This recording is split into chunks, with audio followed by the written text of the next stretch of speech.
Ils ont reculé ici avec le véhicule puisque les traces de roues s'arrêtaient sur cette parcelle-là. Ensuite, là, il y avait un premier lot de 11 cochettes qui étaient arrivées la veille. Ils en ont tué 2 sur ce lot-là.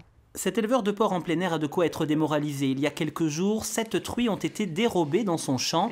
Le préjudice est estimé à 4 000 € sans compter la perte d'exploitation. Chaque truie produit en moyenne 10 porcelets. Elles étaient toutes prêtes à mettre bas. On peut supposer qu'ils les ont saignés sur place et puis emportés comme ça. Mais c'est des animaux de 200 kg, donc ça a été tiré avec des treuils ou alors il y avait du monde. Jusqu'ici, ça s'était limité à du porcelet.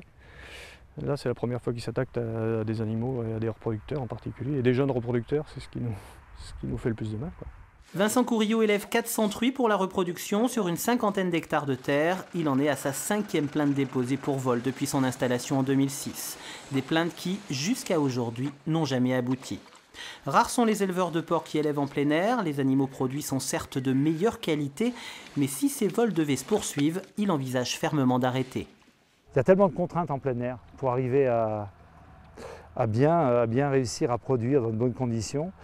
C'est beaucoup plus compliqué qu'on ne le pense, hein, c'est très technique. Et arriver à ce résultat et de devoir arrêter après toutes ces années de mise au point, ça serait dommage. Malheureusement, ce fait n'est pas isolé. Régulièrement, des vaches, des moutons et même des chevaux disparaissent de leurs champs ou sont retrouvés dépecés. Illustration ici en Gironde où il y a quelques mois, une vache a été abattue et éventrée en plein jour dans son champ. Ici, l'observation de la vache tuée a montré qu'il s'agissait de professionnels de la viande, mais ce n'est pas toujours le cas.